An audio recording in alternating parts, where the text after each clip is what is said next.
Hi, my name is Barbara Mull with Barbara Mull Investment Solutions. Thanks for stopping by today. Today in our series, we're going to start talking about individual stocks. What is an individual stock? Some people call them equities. What is an equity? Those names are interchangeable. Okay? Stocks and equities mean that you actually own part of a business or corporation. It could be a large business. Okay, and so when we've talked about in the past, we have talked about the risk tolerance and the risk pyramid. So we have talked about cash and fixed income in some of our other lessons. But today we're going to go into growth and income, growth and aggressive growth. Okay, those investments are stocks.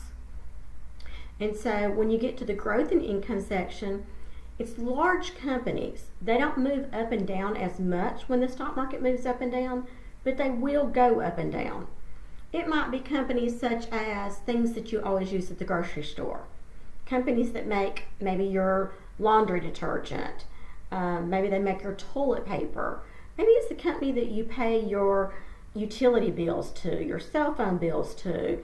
It's big, strong companies that chances are they're not going to go away when the market goes down. So yes, they are going to go up and down, but likely they're not going to ride huge, big roller coasters. Okay, this next section up is the growth category. I'm trying to get that where you can see it.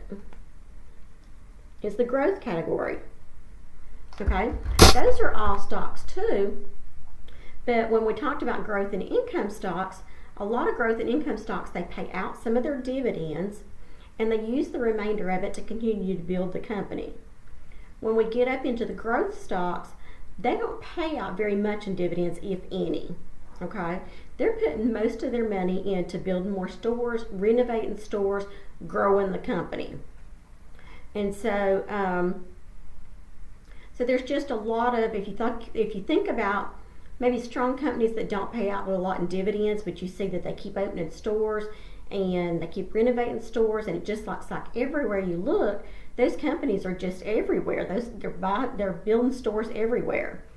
And so those are the kind of companies that, like I said, they don't normally pay out very much in dividends, but they're considered growth stock.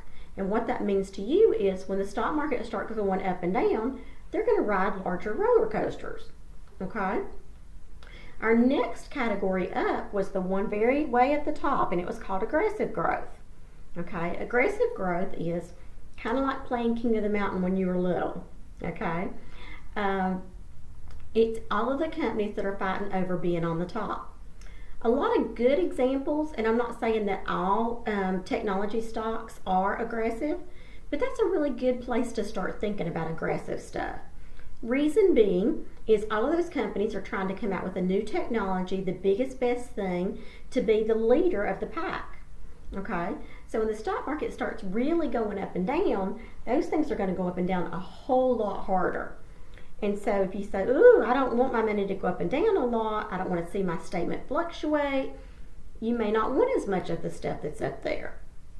Okay, and so now we've talked about what is a stock, what is an equity.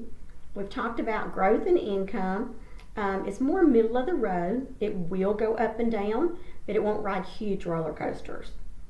When we get into growth stock, it's big companies, but they're building more stores, they're renovating stores, they're growing those companies. And so when the stock market starts swinging, those are going to swing harder. And then again, back to that top, that aggressive growth section is just that, it's aggressive.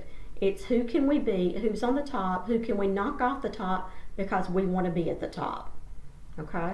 We've talked about equities and stocks being the same thing. A lot of times you hear about bulls and bears. And you may not understand, well, what does a bull and a bear have to do with the stock market? Okay? A bull is charging. He's going up. That's what he does. Okay? A bear is kind of tumbling down a mountain. Okay? So he's going down. The market's going down. And so constantly you have this bull and this bear, and the bull's trying to push things up and the bear's trying to make things kind of roll down the hill. And so when you hear about the bull and the bear in the stock market, it's just kind of fun to know what they're talking about, right?